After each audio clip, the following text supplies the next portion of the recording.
जय Mahakal. Welcome to my channel physics Kendra. तो आज का टॉपिक हम लोग पढ़ेंगे गाउस लॉ के रिलेटेड ही है। एप्लीकेशंस हैं, मतलब जो पिछले आपने पढ़ा था, पीछे जो 2-3 टॉपिक आपने देखे थे उसके रिलेटेड ही है, सेम एज वैसा ही है। बस आपको इलेक्ट्रिक फील्ड फाइंड करना है और वहाँ पे लॉन्ग वायर के लिए हमने फाइंड किया था और यहाँ आज हम लोग इनफाइनाइट प्लेन शीट के लिए फाइंड करेंगे। तो चलिए देखते हैं।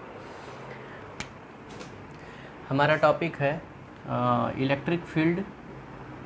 Electric field due to infinite due to uniformly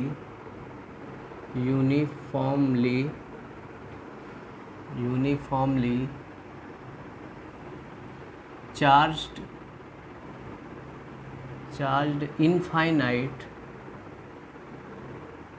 infinite plane sheet, ये टॉपिक है आपका। तो इस टॉपिक के रिलेटेड ही आपको देखना है। तो चलिए देखते हैं हम कैसे सॉल्व करेंगे इसको सॉल्व करने के लिए बहुत सिंपल और बहुत ही बेस्ट तरीका है।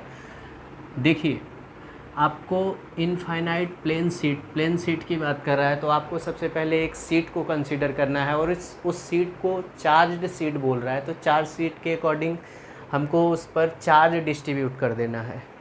तो देखिए, ये हमारे पास शीट है, ये इनफाइनाइट प्लेन शीट है और इस पर हमने चार्ज को डिस्ट्रीब्यूट कर दिया। ये चार्ज, पॉजिटिव चार्ज को हमने डिस्ट्रीब्यूट किया है। पॉजिटिव चार्ज डिस्ट्रीब्यूट होगा तो इसमें जो फील्ड लाइंस निकलेगी वो किधर होगी? Outward direction. इसमें जो फील्ड लाइंस होंगी, क्योंकि चार्ज होगा तो वहाँ इलेक्ट्रिक फील्ड जनरेट हो जाएगा और इलेक्ट्रिक फील्ड अगर जनरेट होता है तो फील्ड लाइंस निकलेगी और फील्ड लाइंस निकलेगी मतलब आउटवर्ड। पॉजिटिव चार्ज है, अगर नेगेटिव चार्ज होता तो इनवर्ड होता, तो आउटवर्ड की तरफ चार्ज निकलेगा, फील्ड लाइन निकलेगा, सॉरी। अभी देखो, गाउस लॉ आपको अप्लाई करना है तो गाउस लॉ को हम अप्लाई करने के लिए गाउसियन सरफेस लेते हैं हम। तो गाउस लॉ जो है क्लोज सरफेस के लिए हमेशा अप्लाई किया जाता है। तो लॉन्ग वायर में भी हमने गाउसियन सरफेस लिया था, तो वहाँ पे हमने वायर का शेप सिलेंड्रिकल दे दिया। अभी ये चार्ज शीट है तो इस पर भी हमको इलेक्ट्रिक फील्ड फाइंड करने के लिए गाउसियन सरफेस कंसीडर करना पड़ेगा। तो यहाँ पे भी हम कोई भी शेप दे सकते हैं। फ़िलहाल हम लोग सिलेंड्रिकल शेप इसमें भी लेते हैं तो बहुत इजी रहेगा आपको, क्योंकि सेम लगेगा। तो देखिए, सिलेंड्रिकल सरफेस की अगर हम बात करते हैं तो ये मान लीजिए ये गाउसियन सरफेस हम कंसीडर कर रहे हैं। ये जो शीट है, शीट से स्मॉल आर जितने डिस्टेंस पे आपको इलेक्ट्रिक फील्ड फाइंड करना है। ये स्मॉल आर जितने डिस्टेंस पे शीट से, अब ये डिस्टेंस इतना छोटा है एज कंपेयर टू शीट, जिसके कारण इसको हमने क्या बोल दिया? Infinite sheet. मतलब ये जो डिस्टेंस है ये बहुत छोटा है इसके कंपेयर में, इस टोटल शीट के कंपेयर में, तो इसलिए हमने इसको इनफाइनाइट शीट कंसीडर कर लिया है। तो देखिए, ये पॉइंट पे आपको फाइंड करना है। तो सेम एज सिमेट्री है गाउसियन सरफेस, तो जितना ये इस साइड, मतलब जितना ये आगे की तरफ अगर निकलता है फील्ड लाइन, उतना ही, मतलब अगर आगे की तरफ जो इलेक्ट्रिक फील्ड जनरेट होगा वही पीछे भी तो हो सकता है, क्योंकि पॉजिटिव चार्ज है। इसके अकॉर्डिंग हम पीछे भी वही कंसीडर करेंगे। तो यहाँ पे भी हम आर जितने डिस्टेंस पे, सिमेट्री समझिए आप, आर जितने डिस्टेंस पे यहाँ पे भी इलेक्ट्रिक फील्ड फाइंड करेंगे। हाँ, ये पॉइंट इसको ले लो आप, इसको P कंसीडर कर लो और इसको आप Q कंसीडर कर लो। तो देखो, P पॉइंट पे इलेक्ट्रिक फील्ड फाइंड करना है। तो गाउसियन सरफेस हमने कंसीडर तो कर लिया, लेकिन हमको पता भी होना चाहिए यहाँ पर कितने टाइप के सरफेस हैं। तो देखो, एक ये साइड का, ये जो साइड है फ्लैट सरफेस, एक सरफेस ये है और एक फ्लैट सरफेस इधर, दो हो गए, और तीसरा एक और सरफेस आएगा। वो जो सरफेस है वो कर्व्ड सरफेस है। ये जो सरफेस है इसको हम कर्व्ड सरफेस बोलेंगे। तो हमारे पास यहाँ पर टोटल सरफेसेस कितने हो गए? 3। 2 फ्लैट सरफेस हो गया और एक कर्व्ड सरफेस। तो देखो, जो कर्व्ड सरफेस है, जो कर्व्ड सरफेस है, ये कर्व्ड सरफेस है कर्व्ड सरफेस का एरिया का डायरेक्शन किधर होगा, अपवर्ड होगा, और फील्ड लाइन बाहर की तरफ मतलब इधर जा रही है, तो इधर जा रही है तो फील्ड लाइन इलेक्ट्रिक फील्ड का डायरेक्शन आउटवर्ड है। तो देखो इसी तरह हम लोग यहाँ पे जो एंगल क्रिएट होगा वो कितना होगा, थीटा इज इक्वल टू कितना, 90 डिग्री। ये क्या है, एरिया है। इसी तरह अब देखो ये फ्लैट सरफेस की बात करते हैं। फ्लैट सरफेस में इलेक्ट्रिक फील्ड और डीए मतलब दोनों क्या है, एक ही डायरेक्शन में है। फील्ड और एरिया दोनों का डायरेक्शन क्या है, सेम है। इधर भी वही होगा, इधर इलेक्ट्रिक फील्ड और ये क्या हो गया, एरिया का डायरेक्शन, दोनों डायरेक्शन सेम है। तो दोनों सेम होने की वजह से यहाँ पे जो एंगल क्रिएट होगा वो कितना होगा, यहाँ पर जो एंगल होगा वो थीटा इक्वल टू 0 डिग्री, और यहाँ पर भी जो एंगल होगा वो theta equal to 0 degree. Okay, लेकिन यहाँ पे ये कर्व्ड सरफेस है, ये कर्व्ड सरफेस की वजह से ये एरिया हो गया, और इसका इलेक्ट्रिक फील्ड का डायरेक्शन आउटवर्ड होगा जो इसमें था ई और ए। तो इसमें जो एंगल क्रिएट होगा वो कितना होगा, थीटा इज इक्वल टू कितना, 90। यहाँ पे आप ऐसे लिख सकते हो, theta is equal to 90 degree. तो देखो अभी हमारे पास अब हमको सिर्फ कैलकुलेट ही करना है। तो यहाँ पे जो चार्ज डेंसिटी है, तो चार्ज डेंसिटी के लिए हम लोग sigma equal to Q in upon A, charge density sigma equal to Q in upon A. तो देखते हैं हम लोग, charge density sigma equal to Q in upon मतलब जितने चार्ज है, चार्ज पर यूनिट एरिया। तो यहाँ पे क्यू इन हो जाएगा सिग्मा इंटू ए, ये इक्वेशन नंबर 1। ये सरफेस चार्ज डेंसिटी है, सरफेस चार्ज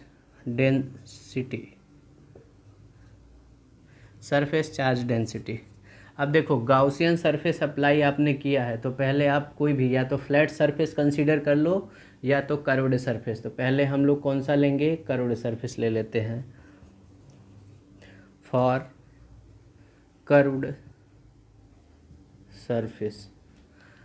सरफेस के लिए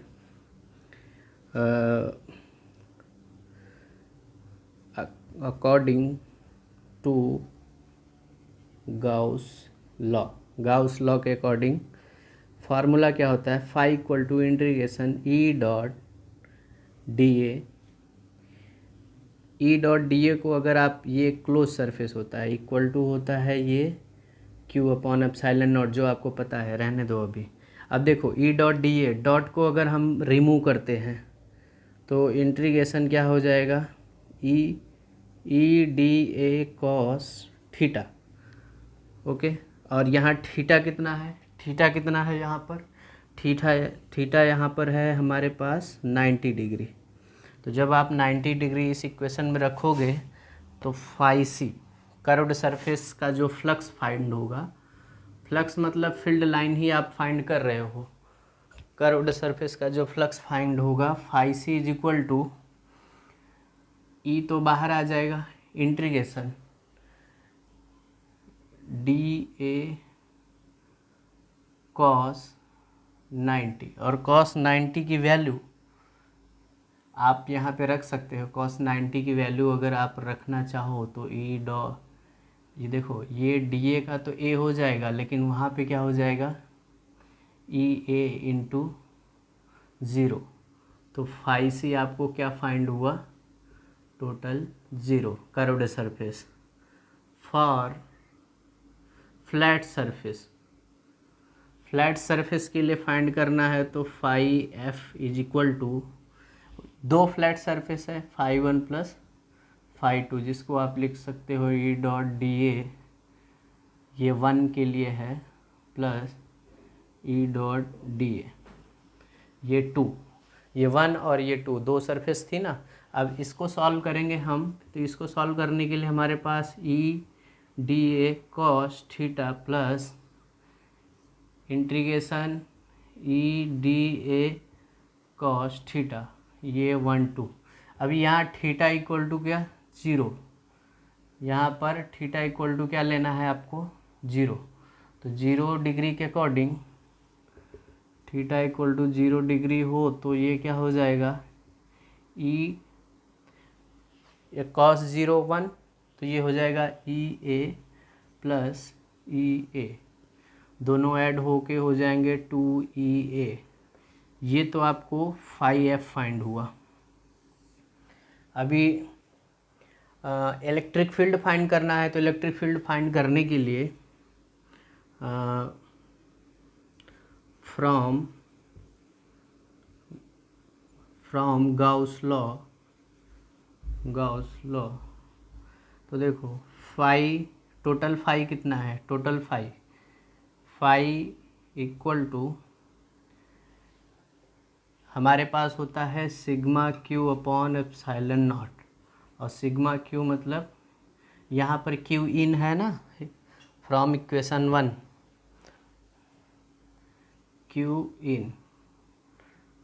इन, तो सिग्मा क्यू इन हमारे पास सिग्मा ए है अपॉन एप्सिलॉन नॉट। ये इक्वेशन नंबर देखो, इसको 1 दिया तो इसको आप 2 दे दो, ये 2, ये 3 और ये 4। तो अब देखो 4 3 सबका फाई सेम है, तो जितने फाई है from equation 1 2 3, from equation 2 3 and 4, phi की वैल्यू सबकी है। फाई की वैल्यू कितना है, 2EA is equal to sigma A upon epsilon naught, A cancel हो गया, E equal to sigma upon 2 epsilon naught. ये इलेक्ट्रिक फील्ड का फार्मूला फाइंड हुआ। इसी फार्मूले को हमको फाइंड करना था, आप देख सकते हो, एक बार आपको फिर से बता दूं मैं। देखो electric field due to uniformly charge infinite plane sheet के लिए आपको फाइंड करना है, तो सबसे पहले आपके पास एक शीट होना चाहिए और शीट पर चार्ज डिस्ट्रीब्यूट होने चाहिए, तो जिसमें हमने पॉजिटिव चार्ज को डिस्ट्रीब्यूट किया है। अभी देखो शीट पर अगर हम पॉजिटिव चार्ज को डिस्ट्रीब्यूट करते हैं तो चार्ज से जो फील्ड लाइन पॉजिटिव है तो फील्ड लाइन किधर होगी, आउटवर्ड होगी, जितना ऐसे इधर होगी। अब जितनी दूरी पर इधर इलेक्ट्रिक फील्ड फाइंड मिलेगा, जितना दूर तक उतना ही दूर तक इलेक्ट्रिक फील्ड इसके पीछे भी मिलेगा। तो इसके सिमेट्री होने के कारण यहाँ पे हमने गाउसियन सरफेस लिया। गाउसियन सरफेस कंसीडर करने के बाद देखो ये कर्व्ड सरफेस है, पहले आप कर्व्ड सरफेस के लिए फाइंड कर लो, उसके बाद आप किसके लिए फाइंड कर लो, फ्लैट सरफेस के लिए।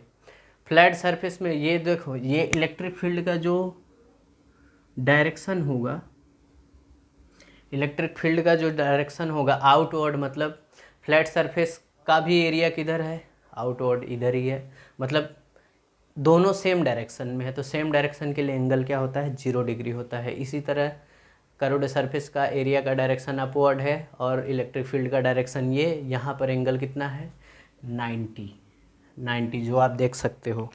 तो सेम है, सिमेट्री है, तो जितना इधर हुआ यही कैलकुलेशन इसके बैक साइड में भी होगा, इधर भी वैसा ही है। यहाँ क्यू पॉइंट में यहाँ 90 बन रहा है, ये 90 है, हाँ इसको देखिएगा आप, यहाँ पर 90 एंगल होगा। ये कर्व्ड सरफेस के लिए है और फ्लैट सरफेस के लिए ये थीटा 0 डिग्री होगा। अब इसके अकॉर्डिंग हमको कैलकुलेट करना है, तो हमारे पास सरफेस चार्ज डेंसिटी कितना है, सरफेस चार्ज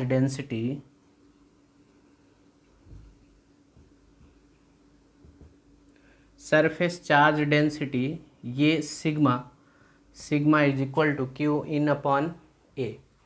क्यू इन मतलब इसके अंदर में कितना चार्ज है, इसके अंदर में Q in upon A, Q in equal to sigma A. अभी देखो फॉर कर्व्ड सरफेस का कैलकुलेशन करोगे गाउस लॉ के according, E dot D A theta 90 रखोगे और 90 के अकॉर्डिंग ये कितना आ जाएगा, 0।